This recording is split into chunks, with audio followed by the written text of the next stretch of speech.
हाय दोस्तों, स्टडी ज्ञान दर्शन में आपका स्वागत है। Class 7th NCERT. आज हम पहला पार्ट पढ़ेंगे, हम पंछी उन्मुक्त गगन के। मैं इसकी छोटी सी एक समरी बता देती हूँ, जिसमें कवि जो हैं शिवमंगल सिंह सुमन है।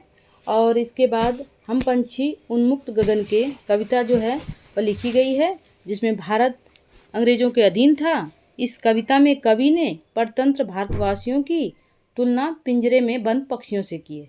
जैसे अंग्रेज जो है भारतीयों को बंद कर देते थे जेल में, उसी तरीके से पिंजरे के माध्यम से, पक्षी के माध्यम से कवि अपनी बात को बताना चाहते हैं।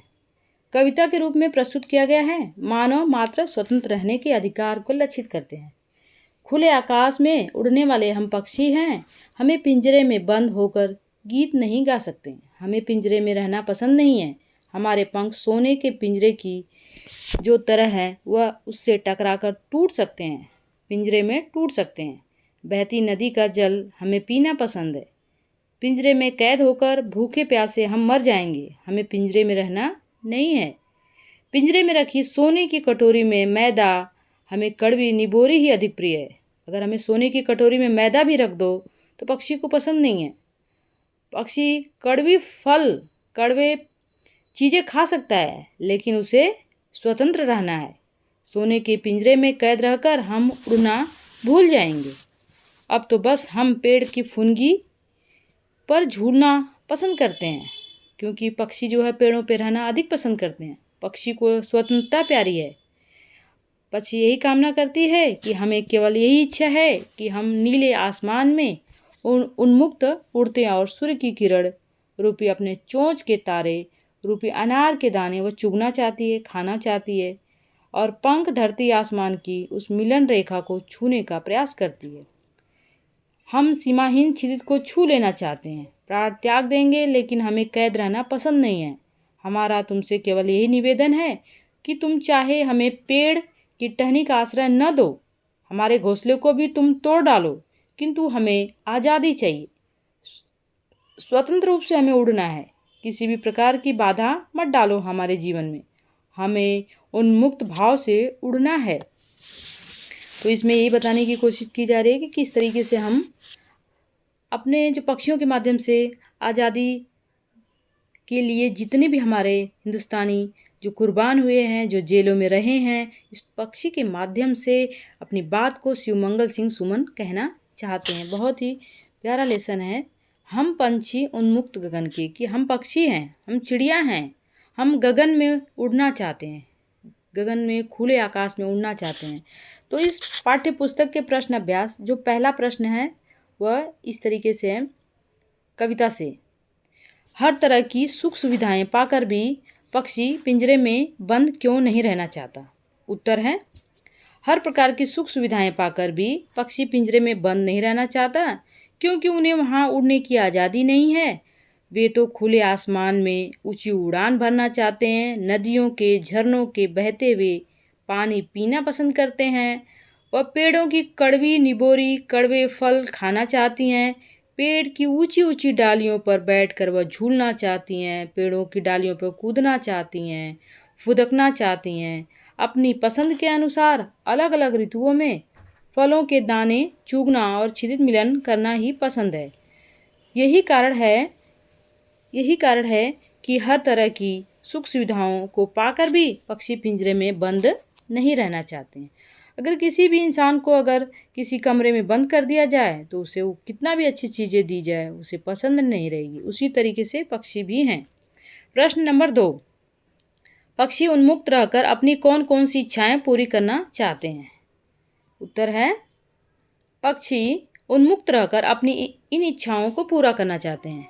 वे खुले आसमान में उड़ना चाहते हैं। ख, वे अपनी गति से उड़ान भरना चाहते हैं। ग, नदी झरनों का बहता जल पीना चाहते हैं। नीम के पेड़ की कड़वी निबोरी खाना चाहते हैं। पेड़ की सबसे ऊंची फुनगी पर वह झूला झूलना चाहते हैं। पक्षी वे आसमान में ऊंची उड़ान भरकर अनार के दानों को खाना चाहते हैं, चूगना चाहते हैं। क्षितिज आकाश में वह मिलन करना चाहते हैं। यही सारी पक्षी की जो है इच्छाएं हैं वो पूरा करना चाहती है। प्रश्न 3 है, भाव स्पष्ट कीजिए। या तो क्षितिज मिलन बन जाता है या तंती सांसों की डोरी। इसका अर्थ है, उत्तर है, इस पंक्ति में कवि पक्षी के माध्यम से कहना चाहता है कि वह स्वतंत्र होना चाहती है, पक्षी आज़ाद होना चाहती है। उस असीम क्षितिज से मेरी होड़ हो जाती है। मैं छोटे छोटे पंखों से उड़कर या तो क्षितिज से जाकर मिल जाती, आकाश से मिल जाती, फिर मेरा बड़ा अंत हो जाता। पक्षी की इच्छा है कि खुले आकाश में उड़ना चाहती है, वह क्षितिज को पाना चाहती है, छूना चाहती है, और इसके बाद भले ही मेरी मृत्यु हो जाए, मुझे मंजूर है। लेकिन पक्षी को तो आज़ादी ही प्रिय है। इसमें है कविता से आगे। प्रश्न है, कई लोग पक्षी पालते हैं, पक्षियों को पालना उचित है अथवा नहीं? अपने विचार लिखिए। क्या आपने या आपकी जानकारी में किसी ने कोई पक्षी पाला है? उसकी देखरेख किस प्रकार की जाती होगी? आप अपने विचार को लिख सकते हैं। इसमें उत्तर है जो ख है, हमारे दृष्टिकोण से पक्षियों को पालना उचित नहीं है। इससे हम उनकी आज़ादी को रोक लगा देते हैं, उनकी इच्छा को रोक देते हैं, उनके सपनों को, उनके अरमानों पर रोक लगा देते हैं, पाबंदी लगा देते हैं। अतः पक्षियों को पालना सही नहीं लगता है। उन्हें प्रकृति में, नेचर में स्वच्छंद विचरण करने देना चाहिए। उन्हें बंदी बनाकर रखना यह गलत है। उन्हें वही प्रसन्नता मिलती है, खुले आकाश में मिलती है, पेड़ों पर मिलती है, नदियों झरनों को पानी पीने में मिलती है। इसीलिए पक्षियों को कैद कर कर, बंद कर कर नहीं रखना चाहिए। इसका ख का जो है उसका उत्तर है, हमारे एक पड़ोसी ने तोता पाला था। उस पड़ोसी ने उसे मेले से खरीद कर लाया था। उसके परिवार के सभी सदस्य मन से उसकी देख रेख किया करते थे, प्रतिदिन उसके पिंजरे की सफाई भी करते थे, कटोरी में पानी पीने के लिए देते थे, खाने के लिए चना दिया जाता था। इसके अलावा तोते को मौसमी फल, मिर्च खाने को दी जाती थी। मेरा पड़ोसी घंटों उस तोते से बातें किया करता था और उसे लेकर उसे घुमाने पार्क में जाया करता था। तोते ने घर के सभी सदस्यों के नाम रट लिए थे। तोता नाम भी बोल लेते हैं, लेकिन तोता खाना भारी मन से खाता था। उसको खाना उतना पसंद नहीं आता था।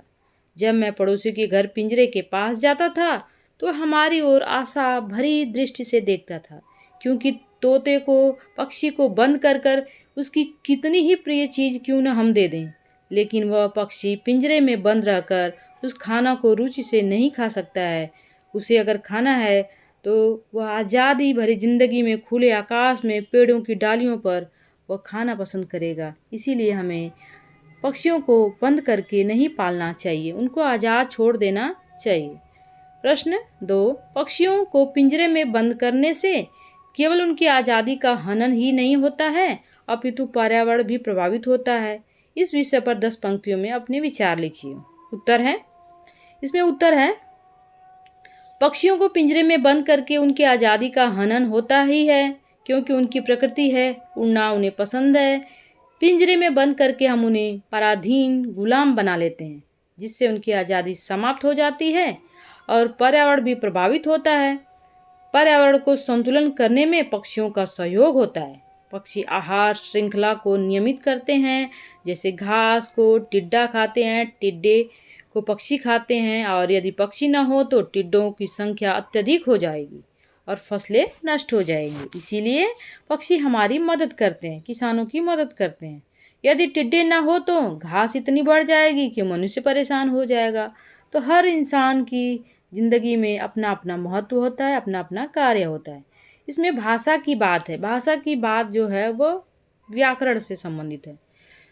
प्रश्न 1, स्वर्ण श्रृंखला और लाल किरण से में रेखांकित शब्द गुणवाचक विशेषण है, जिसकी विशेषता बताता है। कविता से ढूंढकर, यहाँ पे ढूंढकर होगा, ढूंढकर इस प्रकार के 3 उदाहरण हमें लिखना है। इसमें है, उत्तर है, कनक तीलियम, कटुक निबोरी, तारक अनार।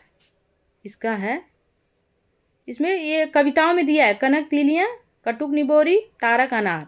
ये जो है इसमें गुणवाचक विशेषण है, इसकी विशेषता बता रहा है। कनक तीलियां, कटुक निबोरी है और तारक अनार के दाने इसमें है। अगला है इसमें प्रश्न 2, भूखे प्यासे में द्वंद्व समास है। इन दोनों शब्दों के बीच लगे चिन्ह को सामासिक चिन्ह कहते हैं। इस चिन्ह से और का संकेत मिलता है, जैसे भूखे प्यासे, भूख है तो प्यास भी होगी, तो इसको हमें बनाना है। इसको द्वंद्व समास में जो करेंगे तो हमें हो जाएगा ये भूखे प्यासे का हो जाएगा, भूखे और प्यासे। इस प्रकार के 10 अन्य उदाहरण खोजकर लिखना है। आपकी बुक में है, उसमें से ही उसको लिखना है। इसमें है उत्तर दाल रोटी, दाल और रोटी, क्योंकि दाल का संबंध रोटी से है। अन्न जल, अन्न और जल। सुबह शाम, सुबह और शाम। पाप पुण्य, पाप और पुण्य। राम लक्ष्मण, राम और लक्ष्मण। सुख दुख, सुख और दुख। तन मन, तन और मन। दिन रात, दिन और रात। दूध दही, दूध और दही। कच्चा पक्का, कच्चा और पक्का। माता पिता, माता और पिता। बहन भाई, बहन और भाई। इस तरीके से आप अपनी मर्जी से भी बना सकते हैं। अगर आपके एग्जाम में जब पूछता है, दे देता है माता पिता, और इसको आपको चेंज करना होता है, बदलना होता है, इसमें समासिक चिन्ह लगा के किस तरीके से हमें इसको बदल सकते हैं, तो इसमें आपको करना होगा। माता पिता है तो आप कर देंगे माता और पिता। द्वंद्व समास जो होता है जिसका दोनों का संबंध एक दूसरे से होता है, तो ऐसे शब्द को द्वंद्व समास कहते हैं। ये सब आप लिख सकते हैं। और इसके बाद ये आपका जो है भाषा की बात ख़त्म हो गया है। Thank you for the watching. Like share subscribe कीजिए।